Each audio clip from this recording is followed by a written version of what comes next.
Mahkamah Konstitusi hapus ambang batas pencalonan presiden, dampak dan implikasi politik Indonesia.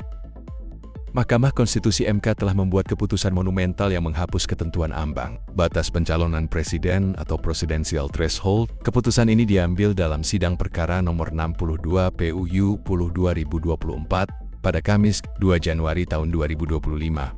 Keputusan tersebut menyatakan bahwa Pasal 222 Undang-Undang Nomor 7 Tahun 2017 tentang Pemilihan Umum bertentangan dengan Undang-Undang Dasar 1945 dan tidak memiliki kekuatan hukum mengikat. Berikut adalah analisis mendalam mengenai keputusan ini, dampaknya terhadap sistem politik Indonesia, serta implikasi bagi pemilu mendatang.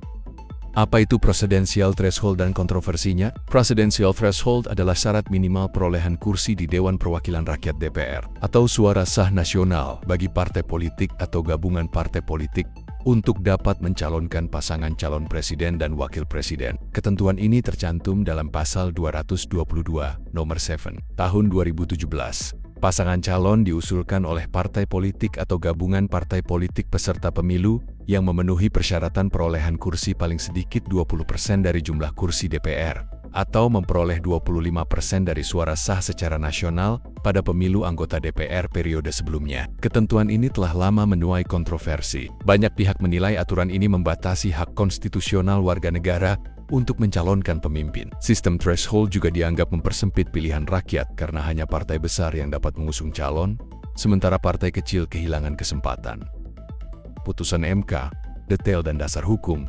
Dalam amar putusan yang dibacakan Ketua MK, Suhartoyo, disebutkan bahwa pengusulan pasangan calon presiden dan wakil presiden tidak lagi didasarkan pada persentase jumlah kursi DPR atau suara sah secara nasional. Norma Pasal 222 Undang-Undang Pemilu dinyatakan inkonstitusional karena bertentangan dengan prinsip demokrasi dan hak asasi manusia yang diatur dalam Undang-Undang Dasar ke-1945. Hakim yang berbeda pendapat. Dari 9 hakim konstitusi, 2 diantaranya, yaitu Anwar Usman dan Daniel Yusmik, memiliki pandangan berbeda. Mereka menyatakan bahwa para pemohon tidak memiliki kedudukan hukum atau legal standing untuk mengajukan permohonan.